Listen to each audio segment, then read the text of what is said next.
Founders, what's going on? You guys know I love in-person events, and they are back. The recording you're about to hear is from our most recent event where we had hundreds of founders come together, share intimate details, templates, KPIs, OKRs about their business, and it was something special, We'd love to meet you in person. If you want to see the next live events we have coming up via our schedule, the link will be down below in the description. If you're listening on iTunes, check this out on YouTube. You'll see the links in the description, or you can just Google Founder Path or Latka next event. We'd love to see you in person. In the meantime, though, enjoy this recording. It's a good one.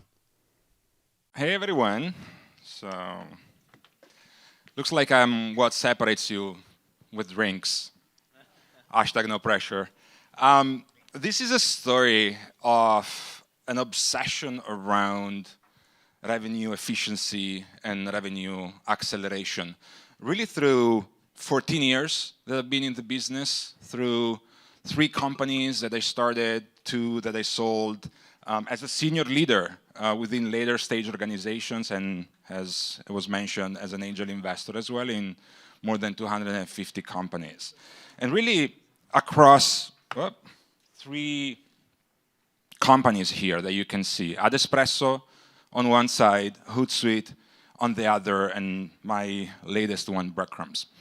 So when it comes to AdEspresso, the TLDR there is that we went from 0 to $1 billion in Facebook advertising budget through the platform, which made AdEspresso one of the top 5 ad tech partners for Facebook back in the days by volume, and actually the #1 by number of advertisers with more than 10,000 customers on the platform. It was fun.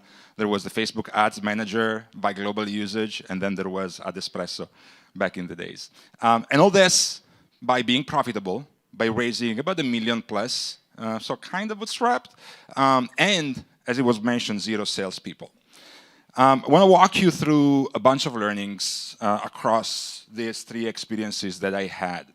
So, learning #1, cover your bases. And when it comes to this, SEO and content is for sure one of those things. It's one of the things that we really invested on.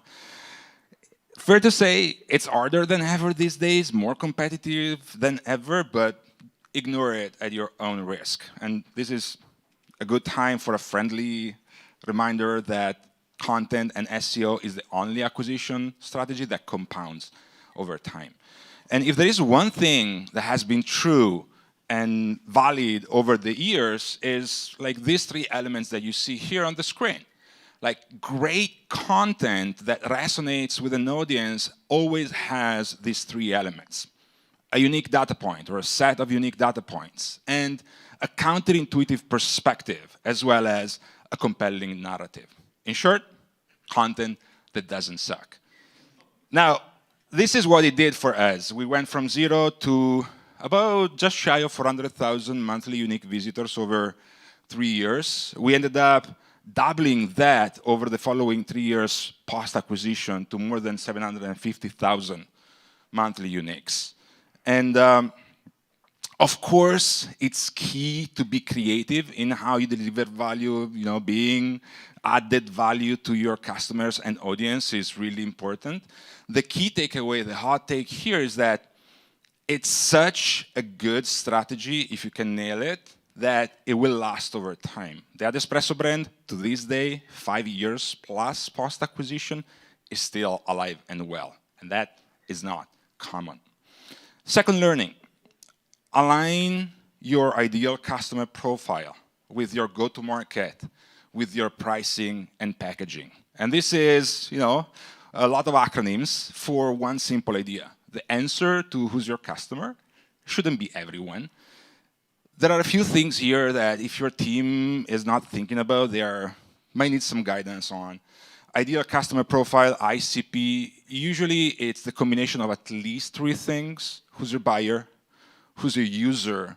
At which company stage-wise, right? The more you can be narrow, the more you can be descriptive and articulated around this, the better for you. Second, when it comes to go-to-market, the idea of a journey, looking at the full funnel from discovery to advocacy is really important. One of the things that I've heard over and over again is growth team, growth teams, being excited about having increased the conversion rate of a certain point in the funnel of like 10%, 15%, 25%, and then you look down the funnel further, and those metrics down the funnel decreased. And so it's important to have that 360 view. Another bunch of acronyms for you when it comes to pricing and packaging. A lot of the companies that I've seen don't think about price and packaging in an articulated way. So some inputs for you and your teams. Cost of goods and cost of acquisitions should be considered when thinking about pricing. It might be that you don't care about being profitable on a customer-by-customer basis from the get-go, but at some point you will need to. And this is even more important if you are a bootstrap company, right? If you are well-funded, sure, you can postpone that over time. And then BATNA is the best alternative to negotiated agreement, which is really, what are you competing with? If it wasn't you, what your customers or prospects would be looking for, both in terms of competitive solutions, as well as things that they could build by themselves, by hiring resources and investing the time and investing the budget, right? Third, positioning. So given a cost in providing a service to someone, given the alternatives that you're competing with, how do you want to position yourself? You can be the highly priced, feature-rich, service-heavy type of company, or you can be the affordable, easy-to-use, self-service type of solution. There can be things in the middle, but being a feature-rich, services-heavy, and cheap solution doesn't really work. And this is what it did for us. This is the AdEspresso ARR growth over the years. We went from 0 to about 5 million plus in revenue when we sold to HootSuite. We ended up quadrupling that over the following 3 years, so close to 20 millions. And the thing that you should look for here, the thing that I want to point your attention toward, is the trajectory of the curve. So you guys are operators. We know that revenue has a gravity to it. It slows down over time, and unless you do something new, something different, that is kind of a given. And here you can see that year over year, the trajectory actually tilts up. So food for thoughts for you. Where can you find those inflection points within your organization to kind of have the same effect? Learning number 3 in the AdEspresso part of the journey is really around the road not taken. Opportunity cost versus work time and risk adjusted return, kind of a mouthful. And yet, if you're not thinking about this every now and then, you're kind of missing out. And the thing here is that as a founder, as an operator, your number one job, arguably our number one job, is to increase optionality and leverage, which is really being able to do what you want to do when you want to do it. Want to raise more capital? Go for it. You want to continue growing the company independently? Go for it. Want to explore an M&A opportunity or maybe 2, or see a secondary? What's the appetite for that? Go for it. Now, there are some things that you control. There are some others that you influence. And then there are things that are completely outside of your control, which is this second concept of local maxima windows, which is really time windows around opportunities. It's external observers looking into your company and assigning to that company a certain value at a certain point in time based on a series of assumptions. And the thing here is that those time windows open and close, and you don't really control. There is a moment in time when you are perceived as more valuable, and another moment in time when you're perceived as less valuable. And the last thing that went into our thinking back when we did the AdEspresso acquisition to HootSuite was really this very thorough process of risk assessment. Bunch of things here. Most operators don't think very structurally around risks. There are multiple types of risks. There is a technology risk. there is a market risk, there is an execution risk. There might be an existential risk, right?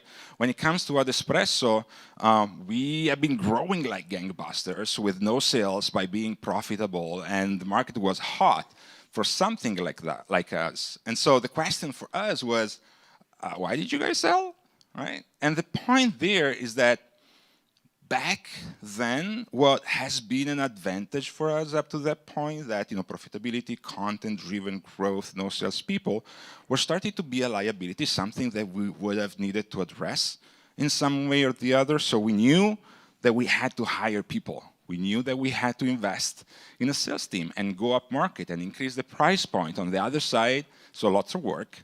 On the other side, there was Facebook, which was, of course, a topic. We were a one-platform type of solution in a world where you would have multiple type of advertising platforms. And so we knew that that would have been a topic as well. Of course, you know how it ended. We ended up selling to HootSuite. We had, back in the days, the HootSuite term sheet, which, of course, was interesting. We had the second term sheet from another ad tech company that was lower. And then we also had something that I've never disclosed just yet, a third term sheet from a VC for $5 million, 4 to the company and 1 to us as founders for a secondary. A couple more additional details here. We were talking about 1x liquidation preference. Of course, there were some board concerns and requirements. And so, as you guys know, we ended up picking the HootSuite avenue, which opens up the second leg of the journey here. So at HootSuite, we ended up working on a series of very interesting projects, one of which was spinning up a new commercial motion. I don't know to which degree you guys know HootSuite as a company has a very strong self-serve motion, has a very strong enterprise motion. In the middle, kind of nothing back in the days. And so there was a clear opportunity there, which ended up translating into a 10 million plus additional expansion revenue in year 1 since implementation of this project. Now, 3 learnings here as well. Learning number 1, one of the challenges that I see over and over again with organizations is they have issues in defining the quality of a lead. And it's very fuzzy, very opinionated, not very substantiated. This is the best way that I found so far. The 4 qualities or dimensions of a lead: volume, value, velocity, conversion. If you have a higher value of leads that are closing at a smaller percentage or conversion rate at a longer sales cycle, that's not necessarily interesting, right? And so quantifying how these leads behave across your funnel is really the key thing here. And I would argue the new normal for companies that want to do this in a sophisticated way. And so when it comes to the HootSuite experience, this is how we did it. 1, we established a baseline. Because if you don't have a baseline, what do you have? 2, we expected a power law distribution. I'm going to show you more in a second. Power law distributions rule everything around us. Everything is a power law distribution, so expect one. 3, be ready to define trade-offs, right? You have to be willing to leave things on the table to be able to focus on other things. And so the HootSuite experience, this is what it came out to. I want to point your attention to the blue line at the bottom. That's the average conversion rate back in the days. It's about 2%.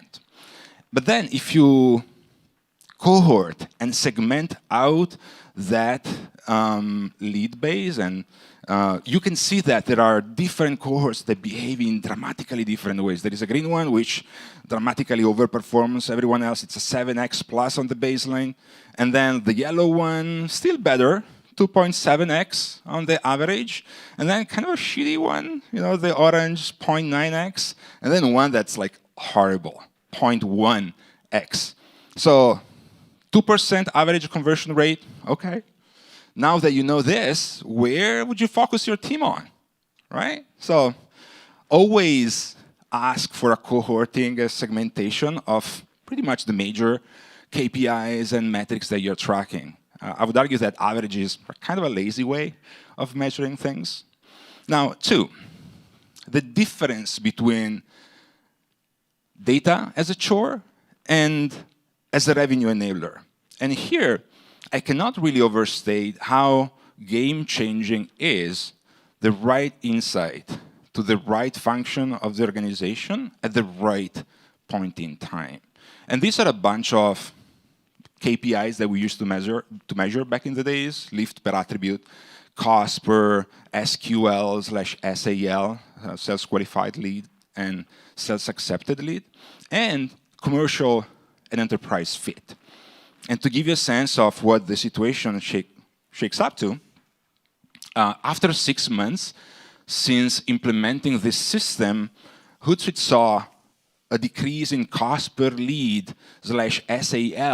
of 35 to 39%, and an increase in enterprise fit of more than 55%. And also, it was able to segment and identify leading indicators to success and value, which you guys can see there on the left. So social actions that would correlate with revenue, with success. Again, now that you have this information, you could do something about it. Third learning, when it comes to the HootSuite journey, is really this idea of revenue efficiency as a core organizational design priority. Most organizations only get to a portion of the journey here. And yes, cross-functional alignment sounds boring as fuck, but it's how you do it. So people, processes, tools, really not new. But when it comes to this, most organizations get to the people part. They hire a bunch of folks, they put them in a room, they give them a couple of objectives, they barely get to the processes part, never get to the tooling part. So food for thoughts, again, for your organization. And again, as an example, back to the HootSuite experience, this is the core team behind the results that you guys just saw. And there are a couple observations here. One, how cross-functional this team is. There is marketing ops, there is demand gen, there is PUA, there is also sales development. So SDRs were within this team. 2, this shift for ops and RevOps, revenue operations, to go from a service provider to a strategic partner within the organization. Which, of course, leads me to my last leg of the journey here, Breadcrumbs, which is the current experience. The idea behind Breadcrumbs is we want to avoid you reinventing the wheel. And so, helping you have a high-performing flywheel engine as well. And Nathan was very kind to allow me to put this over there, just to give you a sense. This is a view on Breadcrumbs. You can get a sense of what the customer is doing across your entire go-to-market stack: Salesforce, HubSpot, Pendo, Segment, with a history of those interactions with you. Now, we don't need to get there. I want to share with you 3 learnings on the journey so far with Breadcrumbs over the past couple of years. Number 1, most organizations have marketing platforms with less than 30% fill rate on more than 7% of their fields. That's interesting. And yet, that's okay. The reason we know, we looked into 100 plus HubSpot instances, and that's really common. Now, what most organizations do is they go down this rabbit hole of huge data hygiene exercises. They work for 3 months, which end up becoming 6 months, which end up becoming 9 months. And in the meantime, you're losing revenue opportunities today. So start with what you have instead. Another idea for you is around marketing qualified leads versus product qualified leads versus sales qualified leads. Product-led is on the mouth of everyone. Everyone is talking about it. To us, it's great. It's just another sources of leads that you have to push over to sales at some point. And so what we see the most sophisticated and forward-looking organizations do here is, instead of having yet another silo, take elements out of marketing and out of sales and out of product to have this overarching, emerging property of expansion qualified leads that, again, spans the whole funnel. Third, if you can, don't reinvent the wheel.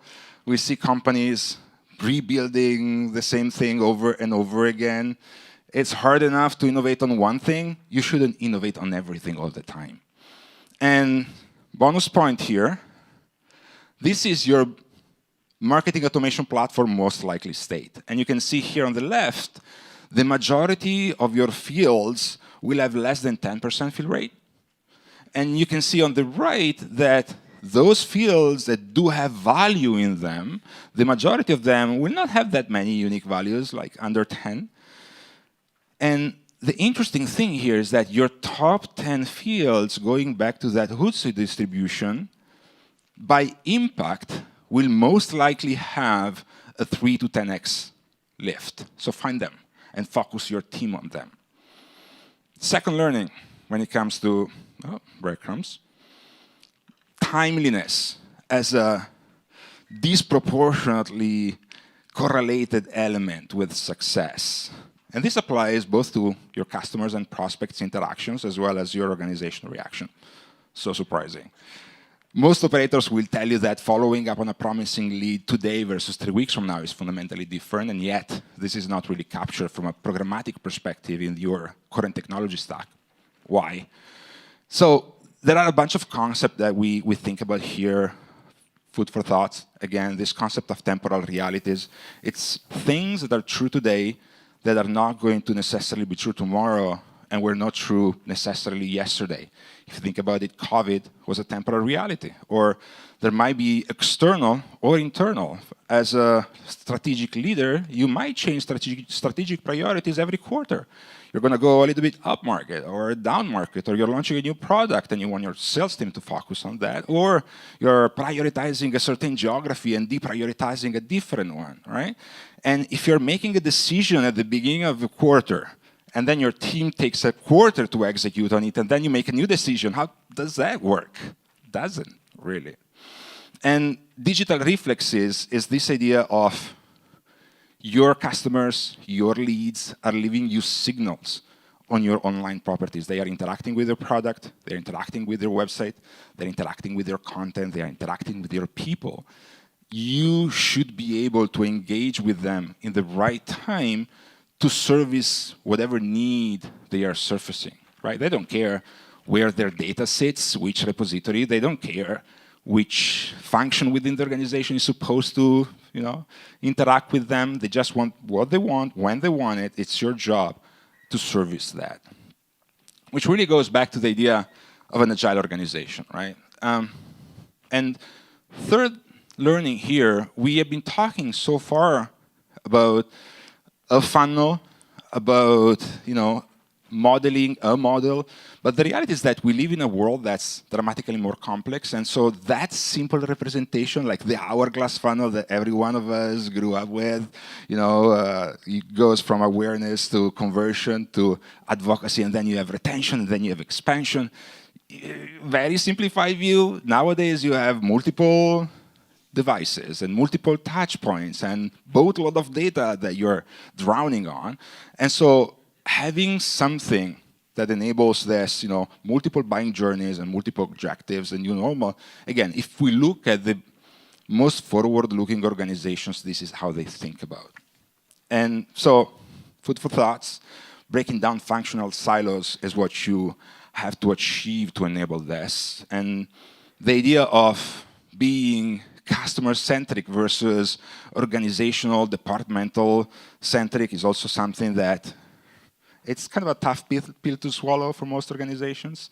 And the recommendation, you heard this already a few times here, is to really apply this test, learn, iterate, not only for product, not only for metrics, but also for your organization design. So there you have it.